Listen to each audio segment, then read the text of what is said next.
Good morning friends, मेरा नाम विनय मिश्रा है और आप सबका स्वागत है पिनेकल करियर इंस्टीट्यूट भोपाल के यूट्यूब चैनल पर। आज हम चर्चा करेंगे प्रोनाउन को लेकर। प्रोनाउन क्या होता है और प्रोनाउन से जुड़े हुए सवाल कैसे आते हैं, इस पर हम डिटेल चर्चा करने वाले हैं। देखिए, अगर आप कोई भी कॉम्पिटिटिव एग्ज़ाम का अगर हिस्सा हैं या आप तैयारी कर रहे हैं तो एक बात आपको ये दिमाग में हमेशा रखना होगा कि जो प्रोनाउन होता है वो हमेशा इंग्लिश का एक बेस माना गया है, और अगर हमारा बेस अगर कमज़ोर हो तो हम कभी भी इंग्लिश से जुड़े हुए सवाल कभी हम सॉल्व नहीं कर सकते। तो बने रहिए इस वीडियो के साथ अंत तक कि प्रोनाउन और प्रोनाउन के बारे में आप डिटेल इंफॉर्मेशन लें, ताकि आपको प्रोनाउन से रिलेटेड जो सवाल है वो आप आसानी से सॉल्व कर सकें। तो चलिए आप प्रोनाउन को समझना स्टार्ट करते हैं।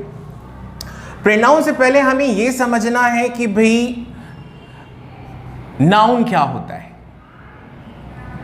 अगर हम नाउन की बात करें तो नाउन को हम बोलते हैं भाई संज्ञा। नाउन का मतलब हिंदी मतलब क्या होता है? संज्ञा होता है। अब नाउन की डेफिनेशन क्या है? तो बोला गया noun is the name of persons, place and things. अगर हम नाउन की डेफिनेशन को समझें तो ये पुरानी ही डेफिनेशन, ये कोई नई नहीं है। और बोला गया कि संज्ञा क्या होता है? नाम है। किसी व्यक्ति का नाम को हम संज्ञा कहते हैं, किसी स्थान के नाम को हम संज्ञा कहते हैं, या किसी वस्तु के नाम को हम क्या बोल रहे हैं? संज्ञा बोलते हैं। इसका मतलब ये है कि नाउन हमसे जुड़ा हुआ है, नाउन हर जगह पाया जा रहा है। अगर देखा जाए, क्योंकि हमने कहा कि भाई noun is the name of person, place और थिंग्स है, तो अगर हमारे चारों तरफ अगर हम देखें तो मेरे पास मार्कर है, ये नाउन है, ये रिस्ट बैंड है, ये नाउन है, ये टी शर्ट है, ये नाउन है, हम जिस बोर्ड पे पढ़ रहे हैं वो नाउन है, और जिस कैमरे में ये वीडियो रिकॉर्ड हो रहा है वो भी एक नाउन ही है। इसका मतलब है नाउन हर जगह पाया जा रहा है। ये तो नाउन की बात हो गई, है ना।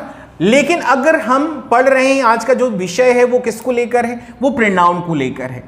अगर हम प्रोनाउन की बात करें कि प्रोनाउन को हम हिंदी में क्या कहते हैं, तो प्रोनाउन को हम हिंदी में कहते हैं भाई सर्वनाम कहते हैं, या इसे हम एक तरह से और समझ सकते हैं, लेकिन इससे पहले हम उसकी परिभाषा को समझें। परिभाषा में क्या आ रहा है, डेफिनेशन में क्या आ रहा है? बोला गया pronoun is a word, pronoun शब्द होते हैं which comes in the place of noun। Pronoun शब्द होते हैं जो नाउन के स्थान पर आते हैं। Pronoun is a word which comes in the place of noun to avoid the repetition of noun। इन्होंने हमें एक रीजन भी दिया कि हम नाउन के स्थान पर क्यों आ रहे हैं। तो इसे अच्छे से समझते हैं कि प्रोनाउन क्या होता है।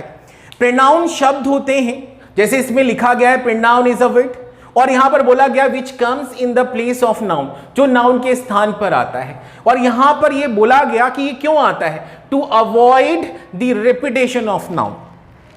देखिए, आपको एक बात समझना बहुत जरूरी है कि भाई अगर मैं किसी नाम को अगर बार बार रिपीट करूं, जैसे अगर मैं बोलूं राम, चलिए राम एक बार अच्छा लगता है, लेकिन अगर हर सेंटेंस में अगर मैं राम राम राम को रखूंगा तो उसकी जो राम की जो वैल्यू है वो कम हो जाती है, या हम कह सकते हैं कि राम सेंटेंस में सबसे ज्यादा आ रहा है।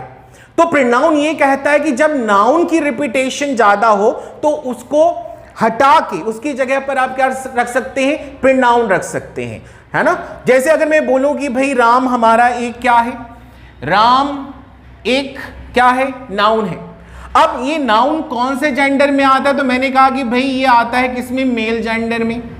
अब अगर मैं राम को हटाऊं और उसकी जगह पर क्या रखूं? प्रोनाउन रखूं, तो उसके लिए हम क्या इस्तेमाल कर रहे हैं? ही। तो इसका मतलब ये था कि राम एक नाउन है, उसके स्थान पर हमने ही रख दिया तो वो क्या हो गया? प्रोनाउन हो गया।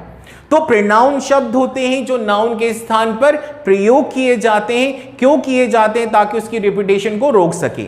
एक चीज आपको हमेशा यह समझना होगा कि भाई नाउन से बना सेंटेंस गलत नहीं है, और अगर मैं प्रोनाउन उसकी जगह पर रख देता हूं तो वो भी सेंटेंस गलत नहीं है, लेकिन एक ही सेंटेंस को मैं एक तरीके से और भी कह सकता हूं, और वो जो तरीका होता है वो प्रोनाउन होता है। अब समझते हैं कि प्रोनाउन कितने प्रकार के होते हैं और उन्हें कैसे हम सेंटेंस में प्रयोग करें। चलिए अब हम बात कर रहे हैं कि भाई प्रोनाउन के प्रकार कितने हैं। देखिए प्रोनाउन तो होते हैं 7 प्रकार के। अब वो 7 प्रकार क्या हैं उन्हें हम पढ़ते पढ़ते हुए देखेंगे, लेकिन सबसे पहले आज हम जो पढ़ रहे हैं प्रोनाउन के काइंड्स में, और उसका नाम क्या है, चलिए उसके नाम को समझते हैं। वो है पर्सनल प्रोनाउन। पर्सनल, हम प्रोनाउन की बात कर रहे हैं, और जब हम पर्सनल प्रोनाउन की बात करते हैं, है ना, ये प्रोनाउन का पहला काइंड्स है, जिसे हम हिंदी में क्या बोल रहे हैं, हम इसे हिंदी में बोलते हैं व्यक्तिवाचक, है ना, इसे सर्वनाम कहते हैं। और ये प्रोनाउन का कौन सा पार्ट है? ये पहला काइंड होता है जिसे हम पढ़ रहे हैं। अब पर्सनल प्रोनाउन को हम हिंदी में बोलते हैं व्यक्तिवाचक। तो भाई सवाल ये होता है कि ये कौन से व्यक्ति के बारे में बताने वाला है, या ये व्यक्ति क्या होते हैं। तो आपको ये समझना होगा कि भाई जो व्यक्ति होते हैं इस दुनिया में 3 प्रकार के होते हैं। कितने प्रकार के व्यक्ति होते हैं बच्चों? 3 प्रकार के व्यक्ति होते हैं। अब वो व्यक्ति कौन से होते हैं? भैया एक बोलने वाला होता है, जो बोलता है वो भी व्यक्ति है, जो सुनता है वो भी व्यक्ति है, और जिसके बारे में हम बात करते हैं वो भी व्यक्ति हैं। इसका मतलब है जो पर्सनल प्रोनाउन है वो क्या इन्फॉर्म करने वाले हैं, किस बारे में बताने वाले हैं, वो व्यक्तियों के बारे में बताते हैं।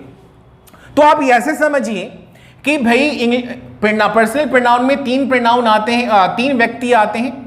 पहला होता है जिसे हम क्या बोलते हैं? फर्स्ट पर्सन बोलते हैं, फर्स्ट पर्सन। दूसरा होता है जिसे हम बोलते हैं सेकंड पर्सन, और तीसरा होता है जिसे हम बोलते हैं थर्ड पर्सन। Third person. हम पर्सनल प्रोनाउन पढ़ रहे हैं जिसमें हम व्यक्तियों के बारे में चर्चा कर रहे हैं। तो भाई 3 तरह के व्यक्ति हो गए, एक हुआ फर्स्ट पर्सन, एक हुआ सेकंड पर्सन, और एक हुआ थर्ड पर्सन। अब समझते हैं कि फर्स्ट पर्सन को हम कैसे पहचाने।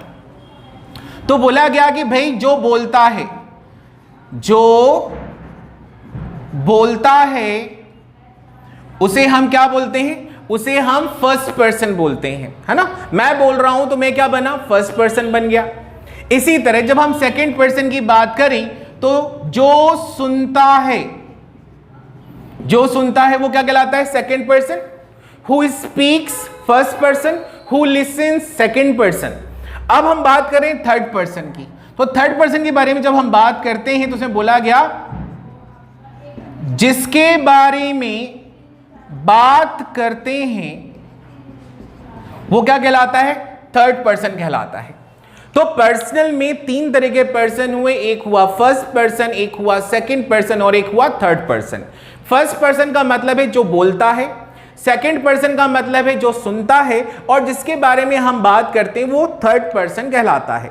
तो ये 3 तरह के पर्सन हो गए, और इनको पहचानने का तरीका भी हमने समझा। अब देखिए फर्स्ट पर्सन में कौन आता है? जैसे मैंने बोला तो इसमें हमने 2 कैटेगरी रखी, एक रखी सिंगुलर की और एक रखी हमने प्लूरल की। सिंगुलर में आता है कौन? आई आता है, आई का मतलब मैं होता है, और प्लूरल में कौन आता है? वी, और वी का मतलब हम होता है। तो ये फर्स्ट पर्सन में आते हैं। आई क्या है? फर्स्ट पर्सन है, और ये सिंगुलर है। वी किस में आता है? फर्स्ट पर्सन में आता है, और ये क्या है? प्लूरल है। अब बात करते हैं सेकंड पर्सन में। सेकंड पर्सन जो सुनता है तो उसमें कौन आता है? यू आता है। अब देखिए यू सिंगुलर भी होता है और यू प्लूरल भी माना गया है ना, लेकिन यू हमेशा कैसा होता है? प्लूरल ही होता है। देखिए अगर मैं आपकी बात करूं, आप लोग सब देख रहे हैं, तो आप मेरे लिए प्लूरल कहलाएंगे, लेकिन कोई एक व्यक्ति होता तो वो मेरे लिए यू ही कहलाता, लेकिन वो सिंगुलर टर्म्स में हम उसे बोलते। तो यू सिंगुलर भी है और यू क्या है? प्लूरल भी है, जिसका मतलब क्या होता है? तुम होता है। अब बात करते हैं थर्ड पर्सन की। थर्ड पर्सन कैसे पहचानते हैं? तो मैंने कहा कि भाई जिसके बारे में बात करते हैं वो थर्ड पर्सन कहलाता है। अब थर्ड पर्सन में आता है कौन? थर्ड पर्सन में ही आता है, और ये क्या है? ये सिंगुलर है, और इसका इस्तेमाल हम कहाँ करते हैं? मेल के लिए करते हैं ना। अगर कोई पुरुष प्रधान शब्द है तो हम उसके लिए ही इस्तेमाल करेंगे। इसी तरह शी क्या है? शी का मतलब वह होता है, और ये किस लिए इस्तेमाल होता है? फीमेल के लिए। अगर राधा, गीता, सीता अगर ऐसे नाम आते हैं तो हम उसके लिए क्या इस्तेमाल करते हैं? शी करते हैं। अब जब हम इट की बात करें तो इट का मतलब वह होता है, लेकिन ये किस लिए इस्तेमाल किया जाता है? ये इस्तेमाल किया जाता है जानवरों के लिए, है ना, एनिमल के लिए, जब वो सिंगुलर हो। इसी तरह अगर कोई वस्तु सिंगुलर होती है तो हम उसके लिए क्या इस्तेमाल करते हैं? इट इस्तेमाल करते हैं। तो ही, शी, इट क्या है? सिंगुलर थर्ड पर्सन है। और जब हम इनके प्लूरल फॉर्म की बात करें तो उनके लिए हम इस्तेमाल करते हैं क्या? दे। और दे का मतलब क्या होता है? वे। तो ही, शी, इट जब इकट्ठा होते हैं तो दे बनते हैं। जैसे मैंने बोला राधा, मोहन और गीता, अब ये तीनों मिल गए तो क्या बन गए? दे।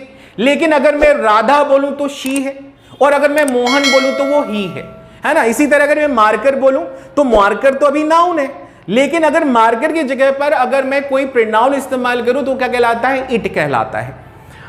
आशा है कि आपको यहां तक समझ में आया होगा।